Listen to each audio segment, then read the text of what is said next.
All right, I have the honor of presenting 20 slides in 9 minutes, so ready, go, to get us back on track. I'm Tracy. I'm a associate professor at the University of Colorado.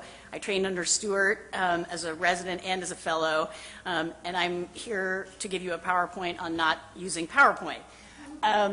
So I prefer, right, if you have to find a place to plug in a laptop to teach a PowerPoint, it's probably not a fun place to teach wilderness medicine. So I would much prefer to teach in places where I can't use PowerPoint, but that means you have to have other strategies. And for a lot of us, unfortunately, most of our exposure to academic emergency medicine is through PowerPoint and didactics. And some of that is important, and with regards to the question about teaching fundamentals and then having sort of more advanced stuff, the way we do that at the University of Colorado is we do a didactics-based first-year wilderness medicine course. And so it's a lunchtime elective that med students can come. It's an hour long, and it just introduces you to the academic fundamentals. Then there's a fourth-year elective that's totally experiential out in the field that builds on those things. And so that's one way to sort of teach both the fundamentals and the more advanced wilderness medicine. So some of the strategies that we use, and these are based on my former fellowship director role and then as running 2 wilderness medicine electives at the University of Colorado. And we've basically found in our 4th-year elective, some of our students who have already matched and are going on, like about to be doctors, really have a hard time walking up to a fake patient and doing a really good patient assessment. And it's like, you're like a month and a half from being on the wards and being doctor. Like, you should be comfortable walking up to someone and be like, Mr. Jones, are you okay? And like doing a patient assessment. And for a lot of them, this is the first time someone has thrown them into that and said, go. And so it really puts everything together, not just for wilderness medicine, but even just for your very basic, like, I'm about to go be a doctor, how do I do that? So one way that we make sure to cover everything is by doing small group case discussions. And so we have a binder full of cases that we've put together over the years, and over lunch every day in our elective, we just talk about them and we review them. They're all case-based, and it helps everybody else teach and learn other things. And so almost every course I have someone who's had a fracture from climbing, acute mountain sickness, a scuba diving injury, and so people share their stories and their experiences, and it makes it a much more interesting and rich kind of learning environment. We take our students, this is up in Estes Park, and we do lots of role playing, and so this is basically one of our residents, and those are our med students, and they come along and find her, she fell out of a tree, and there they go. And so they have to assess her and sort of figure out what to do, and it can make for some pretty interesting situations because we do it all weather. We've been snowed in Estes Park. We've been in absolute heat waves and had literal patients with like almost heat stroke at our other conference, and so it definitely makes it very real. That is the husband of one of my colleagues. He's an anesthesiologist lying there on the ground with a head injury, and we do a couple of mass casualty scenarios where we force people to play the role of an incident commander, of a leader, right? You're about to be at the head of a bed as a doctor responding to a code. Get to the head of the bed and run your group. And for a lot of people, this is, again, the first time they've had to say, okay, you're doing ABCs, you're doing vital signs, you're doing this. And forcing people to play that role is a really great way to kind of teach those skills as well. For search and rescue, we do some thought exercises, and so this was a case that we designed about Boy Scouts going from Camp 1 to Camp 2. We give them certain numbers of staff, certain locations, and then we divide everybody up into groups and have them figure out what their search and rescue strategy would be. And they all kind of present them to us, and it's pretty interesting. Some people divide up the groups, some people keep everyone together.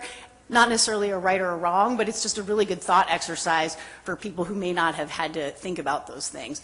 And for our local search and rescue, which is Rocky Mountain Rescue, they do a one-day course for our med student elective where we visit their site, we look at all their equipment, they sort of teach us about what they do, and it exposes our med students to their organization. If you want to join them, you still have to do all of the rigorous stuff that Henderson had talked about, but at least that gives them an exposure to kind of our local search and rescue organization. This is a bracket of creepy crawlies, again, another just sort of interactive game-based where you have to pick the most deadly of the 2, and then as you go along, you arrive at an answer. And there are some slides with it, but they're just photos, and so this can really be taught anywhere without PowerPoint in the middle of nowhere. And this is actually at Rocky Mountain Rescue, and so this group is in Boulder, Colorado, and we bring our students up on a Saturday. They go through a real case of a rescue with them, sort of what happens from the minute that call comes in to the time they arrive on scene and how that whole process plays out. And then they let us play with some of their gear and some of their rescue equipment as well. And then I would really encourage you to utilize local folks that you may have who may not be medical, but for whom you might be able to provide medical education. So one example of that is we had a former resident whose brother was a climbing ranger at Rocky Mountain National Park. So we went up there and did a lecture for their rangers on altitude illness, and they did a high-angle rescue training for us for one day. And so it was a really nice way for us to sort of do teaching for both and to be involved. And so looking for people locally that you might know that you can make those connections that you can then provide basic medical education for as well. People are hungry for that knowledge, especially in pre-hospital and rescue organizations, and so you can do a little quid pro quo. My fellow and I did a hyperbaric chamber elective in Roatan together. You can't really see her, but she's in the chamber down there. And it was just sort of a great way to do hands-on dive medicine in a place where most of the folks in the chamber were not recreational divers, but were working and commercial lobster divers. And it was pretty sad, but it was a pretty fascinating way to learn dive medicine in a really hands-on way. This was another wilderness medicine interest group day where we went just about 15 minutes west of Denver into Golden and did some swiftwater rescue for the day with our wilderness medicine interest group. And our cases are such that almost like your EM boards, if you don't do your critical actions, your patient's going to get worse and they may die. And we definitely have had people pretend to die on scene. If you don't take this person out of the heat and deal with her heat stroke, eventually she will have a seizure. And we have the benefit of having some incredible residents and family members that have helped out as patients and made it super, super realistic. And it's an amazing way to learn, and it really solidifies the things that you're trying to teach. And so it's important just to define, sort of as you're developing these things, what do you want to teach? What are the important goals that you want to teach, or are you just using the environment you have to teach things that are there? And it's important to do both. You can teach any scenario in any environment, but if you're in the desert, it probably doesn't make sense to teach about avalanches and that sort of thing. So use what you have around you to make the teaching more real and to make it more effective. And so just kind of, and you guys will have a chance to do this a little bit later, but setting the scene, giving them a clear day, where are they, what are their resources, and forcing them to make a plan of like how long do you have, what time are you going to transport this person, and how are you actually going to get them out of here. Things that we don't often think about when we're in a nice, clean emergency department. You know, how's someone going to go to the bathroom if they're already wrapped up in a splint in the litter and there's nothing in there for them to go to the bathroom on? What are you going to feed them? How are you going to protect them from the elements so they don't get further hypothermic, that sort of thing. Those aren't things we normally think about in patient assessments in the hospital, and so building those into your scenarios is really important.